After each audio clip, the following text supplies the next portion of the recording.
Hello guys, welcome to my physical classes में आपका बहुत बहुत स्वागत है। आज हम आपको अस्थियों की चोट या अस्थभंग के बारे में अध्ययन कराएंगे। अस्थभंग 6 प्रकार का होता है। फ्रैक्चर जो होता है 6 प्रकार का होता है। पहला साधारण अस्थभंग, दूसरा विवृत अस्थभंग, तीसरा जटिल अस्थभंग, चौथा कच्ची अस्थभंग, पांचवा बहुखंड अस्थभंग, छठा पाचंडी अस्थभंग। अस्थभंग के लक्षण। कभी कभी अस्थभंग को आसानी से नहीं समझा जा सकता है, इसलिए अस्थभंग के बारे में जानने के लिए एक्सरे किया जाता है। फिर भी कुछ लक्षण ऐसे होते हैं जो हमें अस्थभंग के बारे में समझने के योग्य बनाते हैं। इसके निम्न लक्षण हैं। अस्थभंग जब हम होता है तो उसको पता हम फ्रैक्चर की उससे कराते हैं। जब हम एक्सरे कराते हैं तभी हमको फ्रैक्चर के बारे में पता चलता है कि भाई हमारी हड्डी टूटी है कि नहीं। उसके साथ साथ हम एक्सरे के साथ साथ हम और भी चीजों से पता लगाते हैं भाई हमें फ्रैक्चर हुआ कि नहीं। पहला, अस्थभंग के साथ पर ज्यादा दर्द पैदा होता है, उस हिस्से या भाग को छूने में दर्द होता है। सेकंड, टूटे हुए भाग या उस अंग को हिलाना असंभव हो जाता है। थर्ड, उस स्थान पर वह उसके आसपास तुरंत ही सूजन आ जाती है। फोर्थ, अस्थभंग वाला अंग सामान्य आकृति में नहीं रहता, अस्त की आकृति आसानी से देखी जा सकती है।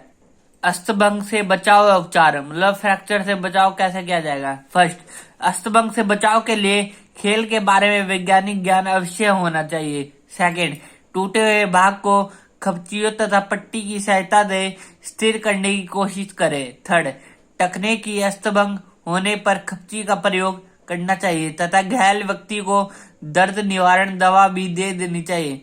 फोर्थ, पसलियों की अस्थभंग होने पर स्थिर कर देने वाली पट्टियों का प्रयोग करना चाहिए। उसके बाद घायल व्यक्ति को अस्पताल ले जाना चाहिए। जोड़ों की चोट व जोड़ों का विस्थापन। विस्थापन जोड़ों की एक मुख्य चोट है। वास्तव में यह जुड़ी अस्थियों के जोड़ को स्तों का विस्थापन है। विस्थापन निम्न प्रकार के होते हैं। पहला, निम्न जबड़ों का विस्थापन, निचले जबड़ों का विस्थापन।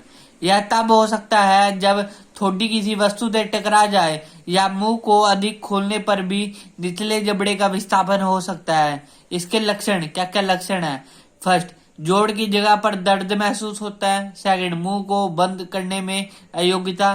थर्ड, ठोडी आगे की ओर विस्थापित हो जाती है। बचाव व उपचार। इसको निचले जबड़े का जो है ना विस्थापन है उससे हम कैसे बचाव कर सकते हैं। फर्स्ट, मुंह को अधिक नहीं खोलना चाहिए। सेकंड, उचित सुरक्षात्मक उपकरणों का प्रयोग करना चाहिए। कंधे के जोड़ का विस्थापन। खेलकूद के क्षेत्र में कंधे के जोड़ का विस्थापन आमतौर पर हो जाता है। इसके क्या क्या लक्षण है, मतलब हमको क्या पता चलेगा भाई हमें कंधे के जोड़ का विस्थापन हुआ है। फर्स्ट, बाजू की नीची लटकती अवस्था से कंधे के जोड़ का विस्थापन को पहचाना जा सकता है। सेकंड, घायल व्यक्ति कोहनी से अपने बाजू को मोड़कर रखता है तथा उसका बाजू धड़ के थोड़ा सा एक तरफ होता है। थर्ड, जोड़ को हिलाने से बहुत अधिक दर्द होता है। कंधे के जोड़ के विस्थापन से बचाव और उपचार। खेल दशा में जब भी कोई संघर्ष होता है तब सावधान रहना चाहिए। सेकंड, तिकोनी पट्टी के द्वारा घायल बाजू को सहारा देना चाहिए। थर्ड, घायल व्यक्ति को तुरंत अस्पताल ले जाना चाहिए। अब हम पढ़ेंगे कुल्ले के जोड़ का विस्थापन। अधिक जोर या मजबूत शक्ति के कारण कुल्ले के जोड़ का विस्थापन हो जाता है। इसके लक्षण हमको कैसे पता चलेगा भाई हमें कुल्ले के जोड़ का विस्थापन हुआ। फर्स्ट, अंग छोटा प्रतीत होने लगता है। सेकंड, विस्थापन के स्थान पर दर्द होने लगता है। अब कुल्ले के जोड़ के विस्थापन से बचाव और उपचार, मतलब कैसे हमें बचाव करना चाहिए। फर्स्ट, नीचे के पूरे अंग को स्थिर कर देना चाहिए। घायल व्यक्ति को तुरंत स्ट्रेचिंग पर लटकना अस्पताल ले जाना चाहिए, लिटाकर अस्पताल ले जाना चाहिए।